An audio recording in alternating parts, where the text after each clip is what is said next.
يا رسول الله قلبي لم يزل باسمك يشتاق.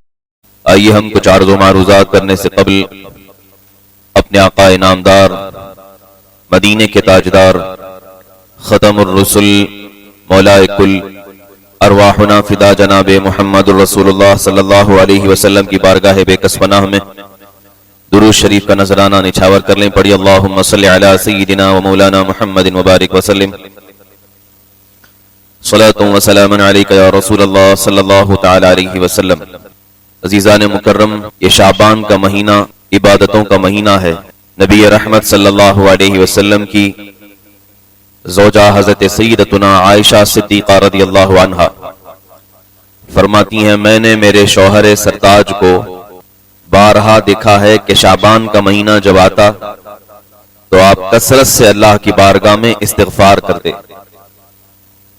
اور صبح اور شام کو اللہ کی بارگاہ میں معافیاں طلب کرتے. ایک اور حدیث پاک میں یہ بات بھی ملتی ہے. نبی رحمت صلی اللہ علیہ وسلم ارشاد فرماتے ہیں، کوئی دن کوئی صبح مجھ پر ایسی طلوع نہیں ہوتی کہ جب میں 100 مرتبہ اللہ کی بارگاہ میں استغفار نہ کرتا ہوں. وہ نبی کہ جو تمام کائنات کے سردار ہیں، جن کے صدقے میں اللہ نے اس کائنات کو بنایا ہے، وہ نبی جن کو امام الانبیاء کہا جاتا ہے، وہ نبی کہ اگر جس سرزمین پر وہ قدم رکھ دیں تو اللہ اس مٹی میں بھی شفا عطا فرماتا ہے، ایسے عظیم نبی روزانہ اللہ کی بارگاہ میں 100 مرتبہ کم از کم استغفار کیا کرتے. کیوں کرتے؟ کیا ان کی زندگی میں گناہ تھے؟ معاذ اللہ رب العالمین. اگر ایسی سوچ بھی رکھیں تو شاید ہم ایمان سے خارج ہو جائیں. تمام انبیاء معصوم عن الخطا والنسیان ہیں. کسی بھی نبی سے غلطی کا ہونا، بھول کا ہونا یہ ناممکن چیز ہے. اگر غلطی اور بھول کا ماننا کسی نبی کے ساتھ ہو جائے تو پورا دین خطرے میں آ جائے گا. کل کو اٹھ کر کے کوئی یہ کہہ سکتا ہے کہ قرآن کی جو آیتیں ہیں شاید یہ بھی غلطی سے انہوں نے بیان کر دی، شاید بھول کر کے بیان کر دی. اس لیے مسلمانوں کا عقیدہ ہے کہ اللہ رب العزت کے بعد اس پوری کائنات میں سب سے بڑا مرتبہ اگر کسی کا ہے تو وہ انبیاء کرام کا ہے، اور ان سے غلطی ہونا یہ ناممکن ہے، محال ہے، نہیں ہو سکتی. جب غلطیاں نہیں ہیں، گناہ نہیں ہیں، پھر کس لیے میرے آقا صلی اللہ علیہ وسلم دن میں 100 مرتبہ اللہ کی بارگاہ میں توبہ کرتے؟ صحابہ کرام رضوان اللہ علیہ مجمعین فرماتے ہیں، ہمارے آقا صلی اللہ علیہ وسلم کی کچھ عادتیں اپنی امت کو سکھانے کے لیے ہوا کرتی کہ جب میں نبی ہو کر اللہ کی بارگاہ میں اتنی مغفرت طلب کرتا ہوں تو تم تو عام سادہ سے مسلمان ہو، تمہیں اللہ کی بارگاہ میں کتنی مغفرت طلب کرنی چاہیے. یہی وجہ ہے کہ صحابہ کرام اپنی زندگی میں کثرت سے اللہ کی بارگاہ میں توبہ کرتے ہیں. آج توبہ کا معنی صرف یہ سمجھ لیا گیا ہے کہ ہم جب کسی کام پر بہت زیادہ شرمندہ ہو جاتے ہیں تو کان پکڑ لیتے ہیں اور گال پر تھوڑا مار لیتے ہیں اور سمجھتے ہیں کہ توبہ ہو گئی. اس کا نام توبہ نہیں ہے. توبہ کا مطلب یہ ہے کہ آپ کے ہاتھ پاؤں حرکت نہ بھی کریں، دل میں خیال آ جائے کہ میں نے جو کام کیا ہے اللہ کی نافرمانی والا کام ہے، آئندہ سے نہیں کروں گا، اور چاہے رونا آئے کہ نہ آئے، لیکن دلی جو کیفیت ہوتی ہے پریشانی کی اور شرمندگی کی، اسی کو کہا جاتا ہے کہ یہ سچی توبہ ہے. اور وہ کیفیت اگر پیدا نہ ہو سکی تو پھر پوری زندگی میں چاہے 1000 بار توبہ کرتے رہیں، وہ صرف ایک نام کی توبہ ہے، حقیقت میں توبہ نہیں ہے. قرآن پاک میں اللہ تبارک و تعالی ارشاد فرماتا ہے، والذین اذا فعلوا فاحشۃ او ظلموا انفسهم ذکروا اللہ فاستغفروا لذنوبہم. وہ لوگ جب برائی کے کام کر جاتے ہیں، والذین اذا فعلوا فاحشۃ، جب وہ فحش چیزیں، برائی والی چیزیں کر جاتے ہیں، یا پھر اپنی جانوں پر ظلم کر بیٹھتے ہیں. ظلم کرنا یعنی یہ کہ گناہوں میں اپنے آپ کو ڈال دینا. اللہ فرماتا ہے پھر وہ اللہ کا ذکر کرتے ہیں، ذکروا اللہ فاستغفروا لذنوبہم، اللہ کا ذکر کرتے ہیں اور پھر اللہ کی بارگاہ میں مغفرت طلب کرتے ہیں، اللہ فرماتا ہے وَمَن يَغْفِرُ الذُّنُوبَ إِلَّا اللَّهُ، ان بندوں کو اللہ کے سوا کون معاف فرمائے گا؟ یقیناً اللہ تبارک و تعالیٰ ان کے گناہوں کو معاف فرماتا ہے۔ اور پھر آگے اللہ تعالیٰ ارشاد فرماتا ہے وَلَمْ يُصِرُّوا عَلَى مَا فَعَلُوا وَهُمْ يَعْلَمُونَ، لیکن شرط یہ ہے کہ جس کام سے انہوں نے توبہ کی ہے اس پر وہ ڈٹے نہ رہیں، پھر وہ اپنے توبہ پر قائم رہیں تو اللہ تبارک و تعالیٰ کو وہ تواب اور رحیم پائیں گے۔ یہ آیت مبارکہ دو صحابہ کے متعلق نازل ہوئی تھی، دونوں بڑے قریبی ساتھی تھے، دوست تھے، اور تجارت کے غرض سے کبھی کبھار مدینے سے باہر جانا پڑتا تھا ان کو۔ ایک دن جب کام آ گیا تجارت کا اور کافی دن کے لیے جانا پڑ رہا تھا تو اپنے دوست سے کہا کہ میں جا رہا ہوں تجارت کے لیے، میرے گھر میں بیوی اکیلی ہے، کبھی کبھار سودا سلف لانا ہوتا ہے، سبزیاں لانی ہوتی ہیں، عورت ہے باہر نہیں نکل سکتی، تم میرے قریبی ساتھی ہو، معتمد ہو، جن پہ بھروسہ کر سکتا ہوں، تو جو بھی رقم چاہیے میں دے دیتا ہوں، جب بھی ضرورت پڑے گی تم سامان لینا، میرے گھر پہنچا دینا۔ آپ میں سے بھی کئی لوگ کرتے ہوں گے جن کے دوستوں پر آپ کو بھروسہ ہو۔ وہ صحابی دونوں رسول پاک صلی اللہ علیہ وسلم کے زمانے میں ہیں، وہ صحابی تجارت کے لیے چلے گئے۔ دوسرے جو صحابی تھے وہ غریب تھے اور روزانہ خیال ان کا یہ ہوتا کہ اگر کوئی ضرورت ہو جائے تو پہنچا دوں، معلومات کر دے، معلومات ہو جاتی تو پھر پہنچا دیا کرتے۔ ایک دن ایسا آیا کہ شیطان نے بہکا دیا اور سودا سلف لا کر کے بازار سے ان کے گھر میں دے رہے تھے، گھر میں دوست کی خاتون نے ہاتھ آگے بڑھایا، شیطان کے بہکاوے میں آ گئے اور انہوں نے غلطی سے اس عورت کا ہاتھ پکڑ لیا۔ اللہ اکبر! عورت نے چیخ پکار کر کے یہ کہا کہ اللہ کے بندے، تو میرے شوہر کا معتمد ہے، بھروسے مند شخص تھا، تو نے ایسی حرکت کیسے کر دی؟ سالوں سے تمہاری دوستی تھی، کیا تمہیں خوف نہیں کہ اللہ تبارک و تعالی اب بھی ہمیں دیکھ رہا ہے؟ وہ عورت وہاں سے چیخ مار کر کے اندر چلی گئی اور وزاروں قطار رونے لگ گئی۔ وہ جو صحابی تھے ان کو احساس ہو گیا، اللہ اکبر، ان سے اتنی بڑی غلطی ہو گئی، احساس ہو گیا کہ میں نے اپنے دوستی کو توڑ دیا ہے، ان کے بھروسے کو توڑ دیا ہے، میں کیسے ہاتھ لگا سکتا ہوں؟ زاروں قطار رونے لگ گئے، اپنے گھر کی طرف چلے گئے اور کہا کہ اب کیا ہوگا، یہ معاملہ تو رسول اللہ کی بارگاہ میں چلا جائے گا، سارے صحابہ میں میری بدنامی ہو جائے گی۔ مسجد نبوی میں پیارے آقا صلی اللہ علیہ وسلم جب منبر پر کھڑے ہو کر کہیں میرے لیے اگر دعا کر دیں کہ یہ شخص ہلاک ہو جائے تو میں کیا کروں گا؟ وہ نبی رحمت صلی اللہ علیہ وسلم جن سے ساری زندگی کی آبروئیں وابستہ ہیں، اگر وہ ناراض ہو جائیں تو کہاں جاؤں گا؟ پھر میں اللہ کو بھی نہیں منا سکتا۔ گھر میں چلے گئے، گھر کو مقفل کر دیا، لاک کر دیا اور زار و قطار رونے لگ گئے۔ اب ان کی حالت ایسے ہونے لگ گئی کہ صبح اور شام صرف گھر میں ہی نماز ادا کرتے، بھوکے پیاسے اور صرف رو رہے ہیں، اتنے کمزور ہو گئے کہ چلتے چلتے گر جایا کرتے۔ اللہ اکبر!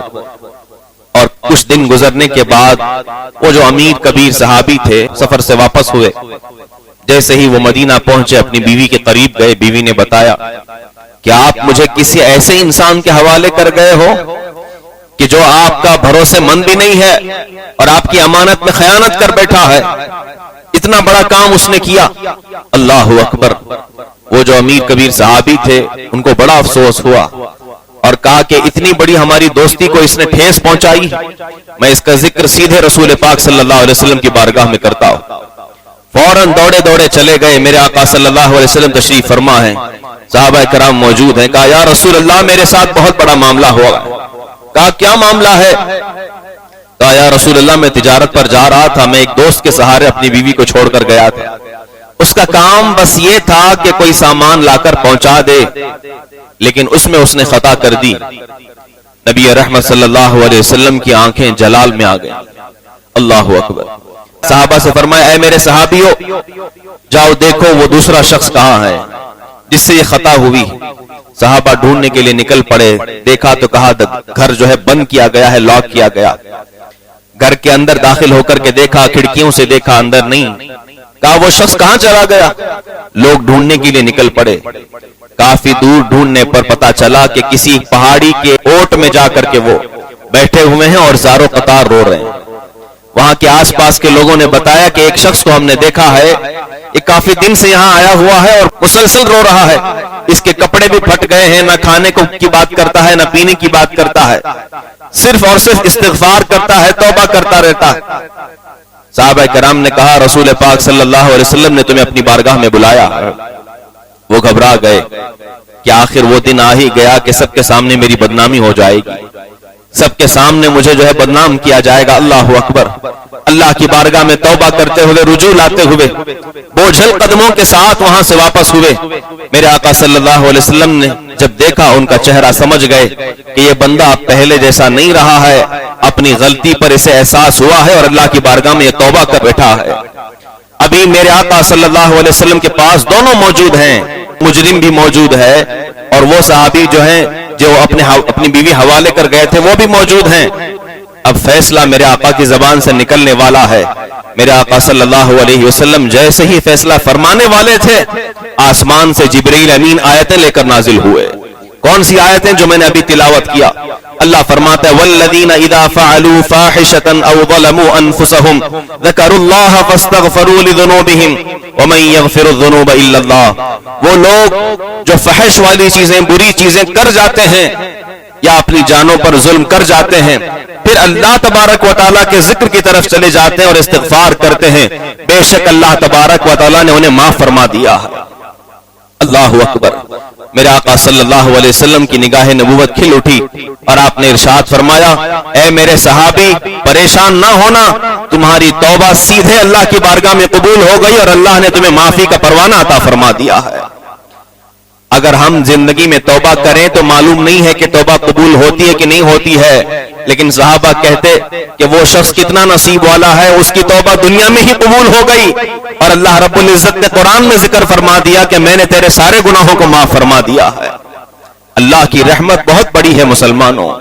بس حقیقت التوبۃ الندامہ، توبہ کی حقیقت یہ ہے کہ پشیمان ہو جائے، شرمندہ ہو جائے، تو پھر اللہ رب العزت کے بارے میں آپ دیکھو گے کہ کیسے کیسے وہ کار نمایاں تمہارے زندگی میں عطا فرماتا ہے. وہ متفق علیہ حدیث آپ کو معلوم ہوگی، بخاری اور مسلم میں ہے. اللہ تبارک و تعالیٰ اپنے بندوں کو معاف کرنے کے بہانے ڈھونڈتا ہے. یہ بندہ ہے کہ دن میں کبھی پوری زندگی میں گن چن کر کے استغفار کرتا ہے. آپ سوچیں اور آپ فیصلہ کریں کہ آپ اپنی پوری زندگی میں، پورے سال میں کتنی بار ایسا موقع آتا ہے کہ آپ تسبیح لے کر بیٹھے ہوں یا پھر تنہائی میں بیٹھے ہوں اور اللہ کو منا رہے ہوں یا اللہ کی بارگاہ میں استغفار کر رہے ہوں کہ یا اللہ معاف فرما. کبھی کبھار یہ 3 بڑی راتیں آتی ہیں، رمضان آتا ہے، بس اسی وقت میں ہمیں اللہ یاد آتا ہے. اس کے علاوہ تو ہمیں احساس تک نہیں ہوتا کیا خدا ہمیں دیکھ رہا ہے، رب ہمارا دیکھ رہا ہے اور ہم اس کے بندے ہیں. ساری چیزیں بھلائے بیٹھے ہوتے ہیں. اللہ اکبر. میں آپ کو بتاؤں رب قدیر اپنے بندوں کی طرف کس طرح نظر التفات فرماتا. امام بخاری نے بھی لکھا ہے، امام مسلم نے بھی لکھا ہے، متفق علیہ حدیث ہے. حضرت ابو سعید خدری رضی اللہ عنہ سے حدیث مروی. حضرت موسیٰ علیہ السلام کے خاندان میں بنی اسرائیل میں ایک شخص تھا جس کو مرڈر کرنے کی عادت تھی، خون کرنے کی عادت تھی، اور ایک ایک کر کے اس نے 99 لوگوں کے قتل کیے تھے. 99 قتل اس کی زندگی میں ہوئے تھے اور اس پر ڈھیٹ بنا ہوا تھا اور سوچتا تھا کہ لوگوں کا مرڈر کر کے بہت اچھا کام کر رہا ہوں. 99 جب قتل ہو گئے، ایک دن احساس ہوا کہ میں جو کام کر رہا ہوں غلط کر رہا ہوں. سب کی زندگی میں وہ ٹرننگ پوائنٹ ضرور آتا ہے جب اسے وہ احساس ہوتا ہے. ہاں یہ بات اور ہے کہ شیطان کے بہکاوے میں آ کر کے وہ چیزیں اور وہ ٹرننگ پوائنٹ کو لوگ اگنور کر دیتے ہیں اور سوچتے ہیں ابھی ہمارے پاس بہت ٹائم ہے، ابھی تو ہماری عمر بہت کم ہے، بوڑھے ہونے دو، پھر حج کریں گے، اس کے بعد توبہ کریں گے. لیکن کئی لوگوں کی زندگیاں ایسی ہیں کہ بڑھاپے سے پہلے جوانی میں انتقال ہو جاتا. ہمیں نہیں معلوم کہ آج ہم ممبر پر کھڑے ہو کر بیان کر رہے ہیں، اگلے جمعہ یہاں پر کھڑے ہوں گے کہ نہیں ہوں گے. ہمیں نہیں معلوم کہ اگلا سال ہمیں نصیب ہوگا کہ نہیں، اگلا دن ہمیں نصیب ہوگا کہ نہیں. آج ظہر پڑی ہے، عصر میں پڑھنے کا موقع ملے گا کہ نہیں ملے گا. یہ تو اللہ رب العزت ہی بہتر جانتا ہے کہ اس کے نامہ اعمال میں اس نے کتنی زندگیاں لکھی. بہرحال 99 قتل اس نے کیے تھے. اسے احساس ہوا کہ میں نے بہت غلط کام کیا ہے, اللہ کی بارگاہ میں توبہ کرتا ہوں. لوگوں سے پوچھا کہ کہاں جاؤں, کس کے پاس جاؤں. لوگوں نے بتایا فلاں ایک بستی ہے, وہاں سارے لوگ پڑھے لکھے لوگ ہیں, اللہ کی بارگاہ میں توبہ کرنے والے اچھے لوگ ہیں, وہاں جاؤ اور ان کے ساتھ مل کر کے اللہ کی بارگاہ میں استغفار طلب کرو, اللہ تعالیٰ ان کے صدقے میں تمہارے گناہوں کو معاف فرما دے گا.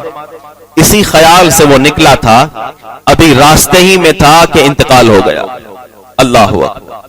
یہ بڑا خطرناک معاملہ ہوتا کہ انسان توبہ کرنا چاہے اور توبہ کرنے سے پہلے موت آ جائے. اب کہاں پر وہ اٹھایا جائے گا؟ توبہ کی توفیق ملنا بھی بہت بڑی نعمت ہے مسلمانوں. اللہ اکبر. وہ آگے بڑھ رہا تھا, آگے بڑھتے بڑھتے انتقال ہو گیا. اب فرشتے آ گئے. بخاری اور مسلم کی حدیث میں آپ کے سامنے ذکر کر رہا ہوں. میرے آقا نے ارشاد فرمایا ہے, رحمت کے فرشتے بھی آ گئے اور عذاب کے فرشتے بھی آ گئے. دونوں نے کہا, رحمت کے فرشتے کہنے لگ گئے کہ ہم اسے لے جائیں گے جنت کی طرف. دوسرے فرشتوں نے پوچھا کیوں؟ کہا یہ توبہ کے ارادے سے باہر نکلا تھا, دل میں ارادہ کیا تھا, اگرچہ توبہ کی توفیق نصیب نہیں ہوئی لیکن توبہ کے ارادے سے باہر نکلا تھا اور اس کا راستے میں انتقال ہوا. عذاب کے فرشتے جھگڑا کرنے لگ گئے اور کہنے لگ گئے اللہ کی طرف سے حکم ہے کہ اس شخص نے 99 خون کیے ہیں, قتل کیے ہیں اور توبہ ابھی تک نہیں کیا ہے, لہذا اس کو گنہگاروں کے ساتھ ہی اٹھایا جائے گا اور ہم اسے لے جائیں گے, اس کی روح کو لے جائیں گے. جب یہ دونوں معاملات ہونے لگ گئے, میرے آقا صلی اللہ علیہ وسلم فرماتے ہیں اپنے صحابہ سے قربان جاؤ, اللہ تبارک و تعالی اپنی نظر عنایت سے دیکھ رہا تھا کہ یہ دونوں فرشتے میرے حکم کے مطابق لڑ رہے ہیں. اللہ نے اس بستی کو حکم دیا جس بستی میں وہ نیک لوگ رہا کرتے تھے, اے بستی تو اس گنہگار بندے سے قریب ہو جا. اور پھر اللہ تعالیٰ کی طرف سے حکم ہوا, اے فرشتوں تم زمین ناپ لو, اگر اپنی بستی سے وہ قریب ہے تو جہنم کی طرف لے جانا, اور اگر اچھی بستی کی طرف قریب ہو تو جنت کی طرف لے جانا. اور جب ناپا گیا تو جس جگہ نیک بندے رہا کرتے تھے اس کی لاش اس بستی سے قریب پائی. اللہ نے فرمایا جاؤ, میں نے اس کے سارے گناہوں کو معاف فرما دیا ہے. یہ بخاری اور مسلم دونوں میں حدیث ہے. بخاری کون سی کتاب؟ افضل کتاب بعد کتاب اللہ. اللہ تبارک و تعالیٰ کے قرآن مجید کے بعد اس سرزمین پر سب سے افضل کتاب اگر کوئی ہے تو وہ بخاری شریف ہے. اس میں لکھی ہوئی حدیث پاک ہے. اس سے ایک بات صاف طور پر معلوم ہوتی ہے کہ اللہ تبارک و تعالیٰ اپنے بندے کے توبہ کے انتظار میں ہے کہ کب یہ بندہ دل میں صرف خیال کر دے میں اس کے گناہوں کو معاف کر دوں. لیکن یہ بندہ اتنا مصر ہے کہ وہ دن گزرے ہوئے ہیں, سال گزرے ہوئے ہیں, زندگی کے کئی لمحات گزر گئے ہیں, لیکن احساس تک نہیں ہے. احساس بس چند راتوں میں ہوتا ہے, چند دنوں میں ہوتا ہے, چند مہینوں میں ہوتا ہے. اس کے علاوہ ساری چیزیں ہماری زندگی کے اندر دور ہو جاتی ہیں. ایک اور بات, بعض لوگ مذاق اڑاتے ہیں اور یہ کہتے ہیں کہ توبہ کرنا تو ایک فیشن بن گیا ہے, لوگ مسجدوں میں جاتے ہیں توبہ کرتے ہیں, پھر کیا ہوتا ہے؟ میں آپ کو بتاؤں, اللہ تعالیٰ انہی کو توبہ کی توفیق عطا فرماتا ہے جن کو اللہ معاف کرنے کا ارادہ فرماتا. حضرت رابعہ بصریہ رضی اللہ عنہ, بڑی معزز خاتون جن سے ایک بڑی تاریخ وابستہ ہے, بصرہ کی رہنے والی تھی عراق میں. حضرت رابعہ بصریہ رضی اللہ عنہ, ان کے پاس ایک شخص آیا, اس نے کہا میں نے بہت گناہ کیے ہیں, بہت خطائیں کی ہیں مائی, کیا میں توبہ کروں تو میری توبہ قبول ہو جائے گی؟ حضرت رابعہ بصریہ کا جواب سنیے اور زندگی بھر اس کو یاد رکھیے. حضرت رابعہ بصریہ ارشاد فرماتی ہیں معاملہ یہ نہیں ہے گناہ کر کے آئے ہو, معاملہ یہ ہے کہ اللہ تبارک و تعالیٰ نے تمہارے دل میں توبہ کی توفیق دے دی, اس کا مطلب یہ ہے کہ اللہ نے معاف کرنے کا ارادہ فرما دیا ہے. تمہارے دل میں یہ خیال آ گیا کہ مجھے یہ نہیں کرنا چاہیے, آج کے بعد توبہ کر لینا چاہیے. یہ خیال آنا ہی اللہ تبارک و تعالیٰ کی طرف سے بڑی نعمت ہے, ورنہ یہ خیال بھی نہیں آتا. آپ نہیں دیکھ رہے دنیا میں کتنے بڑے بڑے ظالم اور کیسے کیسے لوگ موجود ہیں. اللہ اکبر. غزہ کے بچوں پر کئی ٹن بارود گرا دیا گیا, اس کے باوجود مسلم حکمران ابھی تک امریکہ اور اسرائیل کا ساتھ دیتے ہیں اور کہتے ہیں کہ ہم تمہارے ساتھ کھڑے ہیں. باقاعدہ یہ کہتے ہیں کہ اگر آگے چل کر کے تمہارے کچھ منصوبے ہوں گے غزہ کو مٹانے کے لیے تو ہم تمہارا ساتھ دیں گے اور تمہارے ساتھ کھڑے رہیں گے. آخر وہ کس فہرست میں کھڑے ہوں گے؟ ہزاروں لاکھوں بچوں کو مارا گیا, ختم کیا گیا, اس کے بعد ذرہ برابر احساس نہیں. میرے استاد فرمایا کرتے تھے زندگی میں سب سے خطرناک چیز ایک ہے, وہ یہ ہے کہ انسان کو غلطی کا احساس بھی نہیں ہوتا اور وہ غلطی پر مصر ہوتا ہے. یہ سب سے خطرناک چیز ہے. اگر اسے پتا چل جائے کہ میں غلطی پر ہوں تو توبہ کر لے گا. مثال کے طور پر آپ کوئی کام ایسا کر رہے ہو، آپ کو احساس ہو جائے کہ میں غلط کر رہا ہوں، تو یہ احساس بڑی چیز ہے۔ اگر احساس ہی نہیں ہوا، زندگی بھر آپ اس گناہ کو صحیح سمجھ کے کرتے رہے کہ مجھے یہ صحیح لگ رہا ہے، مجھے یہ صحیح لگ رہا ہے، اور آپ کرتے رہے، یہ تو قیامت میں پتا چلے گا کہ کتنے گناہ کر کے آیا۔ ڈرو اس سچویشن سے، اس کیفیت سے کہ ہم گناہ پر بھی ہوں اور اپنے آپ کو صحیح سمجھ رہے ہو۔ کتنے لوگوں کو میں نے ایسے دیکھا ہے، ان سے کہا جاتا ہے کہ نماز کی پابندی کرو، روزے رکھا کرو، وہ کہتے ہیں ہم نے 40 سال کی زندگی میں کبھی روزے نہیں رکھے، کچھ نہیں ہوا، کچھ نہیں ہوا، ہمیں اب کیوں رکھیں گے، کیا ہو جائے گا؟ اللہ اکبر! کیا سمجھتے ہو یہ دنیا دار الجزا ہے؟ دنیا دار العمل ہے، امتحان کی جگہ ہے۔ اس کا رزلٹ جو آنا ہے وہ قیامت میں آنا ہے۔ دنیا میں ہر ایک کو اللہ تبارک و تعالیٰ اس کے گناہوں پر عذاب نہیں دے گا۔ اگر عذاب دینے پر آ جائے تو شاید دنیا میں کوئی زندہ ہی نہ رہے۔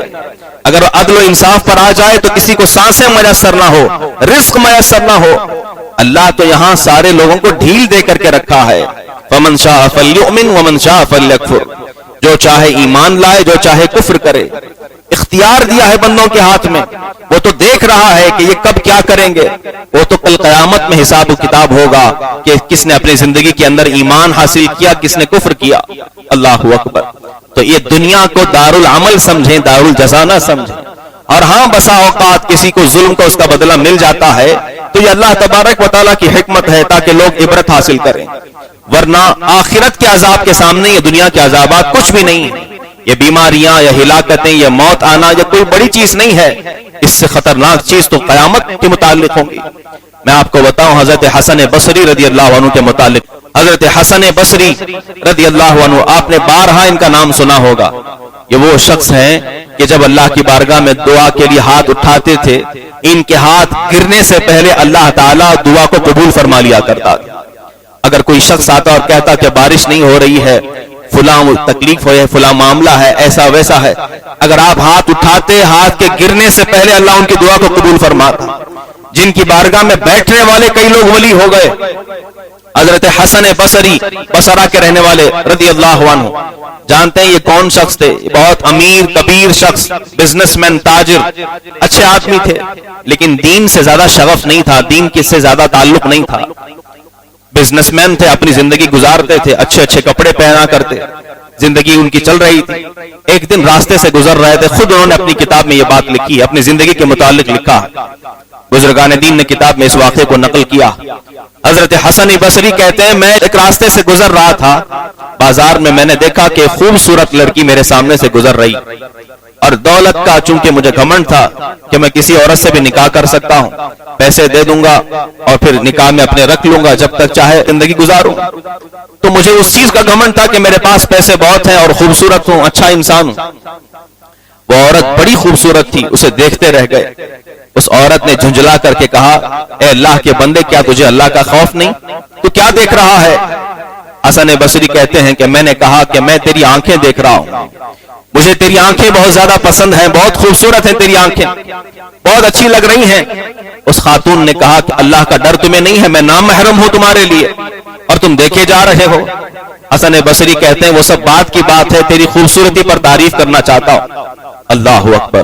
وہ عورت گھبرا گئی، وہاں سے نکل کر چلی گئی، بھاگ کر کھڑی ہوئی۔ حسن بصری مسکراتے ہوئے دوستوں کے ساتھ بیٹھ گئے کہ ایک عورت کو میں نے دیکھا۔ آج یہ ماحول نہیں ہے ہمارے درمیان، دوستوں کے درمیان، کہ یہ نظریں لڑانا، نظریں دیکھنا، یہ تو ایک بہت عام چیز ہو گئی ہے اور لوگ سمجھتے ہیں یہ گناہ بھی نہیں ہے۔ اللہ اکبر! آپ جانتے ہیں اگر آپ کسی کے گھر میں بنا اجازت نگاہ ڈال دیں، شریعت کا مسئلہ ہے، صاحب خانہ باہر آ کر آپ کی آنکھ پھوڑ بھی دے تو کوئی مذائقہ نہیں۔ اگر آپ کسی کی بیٹی پر نگاہ ڈالتے ہیں گھر کے اندر اور بنا پردے کے، یعنی یہ کہ پردہ نہ لگا ہوا ہو اور آپ نے اس کو دیکھ لیا، جھانک رہے ہوں، آپ کوئی ایسی حرکت کر رہے ہوں اور صاحب خانہ آ کر کے آپ نے پتھر سے آنکھ پھوڑ دے تو شریعت میں کوئی مذاقہ نہیں۔ یہ اسلامی حکومت میں قانون ہے۔ اللہ اکبر! آج تو فیشن بن گیا ہے کہ عورتوں کی جو ہے چھپانے والی چیزیں لوگوں کو بتائی جاتی ہیں، باقاعدہ نوجوانوں کے اندر شیطان نے عادت ڈالی ہوئی۔ حضرت حسن بصری رضی اللہ عنہ کہتے ہیں میں دوستوں کے ساتھ بیٹھ کر گپے لڑا رہا تھا، ایک عورت آئی، میں نے دیکھا، تعریف کیا، وہ چلی گئی۔ اللہ اکبر! کچھ دیر کے بعد ایک نوکرانی ایک تشت لے کر کے آئی جس پہ کپڑا اڑا ہوا تھا، تیزی سے قریب آئی اور کہا کہ حسن بصری کون ہے، اس کو یہ دینا۔ دوستوں نے کہا یہی حسن بصری ہیں، امیر کبیر شخص ہیں، دے دو، کیا تحفہ دینا؟ حسن بصری نے کہا کس نے دیا؟ کہا ابھی تھوڑی دیر پہلے کوئی عورت آپ کے سامنے تھی۔ کہا اچھا وہ شاید کوئی نکاح کا پیغام ہوگا، کوئی لیٹر ہوگا، کوئی خط ہوگا، شاید گھر جانے کے بعد اس کو پتا چل گیا ہوگا کہ میں کون آدمی ہوں، اب اس نے لیٹر بھیج دیا ہے۔ اللہ اکبر، یہ صحیح واقعہ ہے اور کئی کتابوں میں لکھا ہوا ہے۔ جب حسن بصری نے اس تشت کو لیا اور کپڑا ہٹایا تو دیکھا اس عورت نے اپنی دونوں آنکھیں نکال کر کے بھیج دیا تھا، اور اس میں لکھا ہوا تھا ایک خط میں کہ وہ آنکھیں میں اپنے بدن کے اندر گوارا نہیں کرتی جس کی وجہ سے ایک نوجوان اللہ کے راستے سے بھٹک جائے۔ میں اپنے بدن کے اندر ایسی کوئی چیز محسوس نہیں کر سکتی، برداشت نہیں کر سکتی جس کی وجہ سے ایک انسان گناہوں میں پڑ جائے، لہٰذا مجھے یہ آنکھیں گوارا نہیں ہے، تم اسے اپنے پاس رکھ لو۔ اللہ اکبر۔ حسن بصری کہتے ہیں وہ واقعہ میرے لیے اتنا خطرناک تھا، اتنا خطرناک تھا، مجھے سمجھ ہی نہیں آیا کہ میں کیا کروں۔ فوراً تشت میرے ہاتھ سے گر گیا، میں گھر چلا گیا اور پوری رات روتا رہا، اللہ کی بارگاہ میں توبہ کرتا رہا۔ اے اللہ، وہ نیک خاتون تھی، اچھی خاتون تھی، میں نے اپنی غلط نگاہ ڈال کر کے اس کو پریشانی میں مبتلا کر دیا ہے، اللہ میرا گناہ معاف ہوگا یا نہیں؟ رات بھر توبہ کرتے رہے، استغفار کرتے رہے۔ آپ سوچیں آپ کے ساتھ اگر یہ معاملہ ہوگا، دل اچاٹ ہو جائے گا، کیسے حالات ہو جائیں گے۔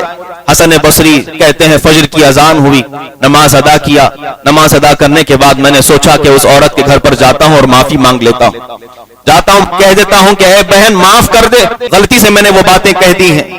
اللہ اکبر۔ کہتے ہیں حسن بصری میں نکل پڑا اور جا کر کے میں نے معلوم کیا تو دیکھا اس گھر سے جنازہ اٹھایا جا رہا ہے۔ لوگوں سے پوچھا تو بتایا کہ وہی خاتون جس نے اپنی آنکھیں نکالی تھی اس کا انتقال ہو گیا۔ حضرت حسن بصری کہتے ہیں اب تو میں معافی بھی نہیں مانگ سکتا، آئے اور روتے روتے سو گئے۔ رات ہوئی تو وہی عورت خواب میں آئی۔ حسن بصری کہتے ہیں میں نے خواب میں اس عورت کو دیکھا تو میں نے کہا اے بہن تو مجھے کوئی نصیحت کر دے، تو نے میری زندگی میں انقلاب برپا کر دیا ہے، میری زندگی پہلے جیسی نہیں رہی، اب میرے دل کے اندر اللہ کا خوف بس گیا ہے، کوئی نصیحت کر دے۔ اس خاتون نے خواب کے اندر کہا اے حسن بصری جب تنہائی میں ہو تو اللہ کا ذکر کرنا، اور جب صبح ہو اور شام ہو تو اللہ کا استغفار کیا کرنا، بس یہ زندگی کو لازم پکڑ لو، پھر دیکھنا تمہارا مقام اللہ تعالیٰ کس قدر بلند فرما دیتا ہے۔ حضرت حسن بصری کہتے ہیں میں نے باتیں یاد رکھ لی، اس کے بعد میری پوری زندگی اللہ کی بارگاہ میں استغفار کرتے ہوئے، توبہ کرتے ہوئے گزری، اور اللہ تبارک و تعالیٰ نے میرا مقام اتنا بلند فرما دیا ہے۔ آپ جانتے ہیں کس طرح کے خیالات بعد میں ان کے تھے حضرت حسن بصری کے۔ ایک دن کسی شخص نے ان کے سامنے حدیث پڑھی اور کہا کہ جہنم سے جو لوگ باہر نکالے جائیں گے، سب سے آخر میں جو بندہ جنت میں جائے گا وہ بندہ ایسا ہوگا کہ وہ بوجھل قدموں کے ساتھ چلتے چلتے چلتے وہ جائے گا اور جنت میں داخل ہو جائے گا اور خوش ہو جائے گا۔ پھر اس کے بعد جتنے جہنمی وہ ہمیشہ جہنم میں، جو جنت میں وہ ہمیشہ جنت میں۔ لاسٹ بندہ جو جہنم سے نکالا جائے گا جنت میں داخل ہوگا وہ کتنا خوش نصیب ہوگا۔ یہ حدیث پڑھائی جا رہی تھی، بتائی جا رہی تھی۔ حسن بصری کہتے ہیں میرے لیے دعا کرو کہ میں وہ آخری شخص بن جاؤں، میں وہ آخری شخص بن جاؤں جو جہنم سے نکالا جائے گا، دوزخ سے نکالا جائے گا اور جنت میں داخل کیا جائے گا۔ دوست نے پوچھا کیا آپ جہنم میں جانے کی تمنا کرتے ہیں؟ آپ تو یہ دعا کیجئے کہ بے حساب و کتاب جنت میں چلے جائیں، یہ دعا کیجئے۔ آپ اتنے بڑے ولی ہیں اور یہ کہہ رہے جہنم میں جاؤں، سزا حاصل کروں، پھر جنت میں جاؤں۔ اللہ اکبر۔ حسن بصری کا جواب سنی، یہی خلاصہ کلام ہے۔ حضرت حسن بصری ارشاد فرماتے ہیں ارے دیوانے تو اس بات پر غور کر رہا ہے کہ وہ جہنم میں جلے گا، یہ نہیں دیکھ رہا کہ وہ دوبارہ جنت میں ضرور جائے گا۔ اس کا مطلب یہ ہے کہ اسے ایمان والی موت عطا ہوئی ہے۔ اگر حسن بصری کو ایمان والی موت نہ عطا ہوئی تو ہمیشہ کے لیے وہ جہنم میں جلتا رہے گا۔ اس سے اچھا ہے کہ تھوڑی سزا کاٹنے کے بعد جنت میں تو داخل ہو جائے۔ اللہ اکبر۔ یہ وہ لوگ ہیں کہ جو تابعین کے زمانے کے ہیں، 1300 سال پرانے، جنہوں نے اپنی زندگیوں میں صحابہ یا تابعین طب تابعین کو دیکھا ہے۔ جب ان کے خیالات ایسے تھے، ہم اشر القرون میں بیٹھ کر کیسا گمان لے کر بیٹھے ہیں مسلمانوں۔ ضرورت ہے اس بات کی کہ اللہ کی بارگاہ میں رجوع لائیں۔ اللہ تعالیٰ سے دعا ہے اللہ میں کہنے سننے سے زیادہ عمل کرنے کی توفیق رفیق عطا فرمائے، ہم سب کو ایمان اور سنیت پر قائم و دائم رکھے، اسی پر ہم سب کا خاتمہ بالخیر فرمائے۔ وآخر دعوانا الحمدللہ رب العالمین۔ السلام علیکم ورحمۃ اللہ وبرکاتہ۔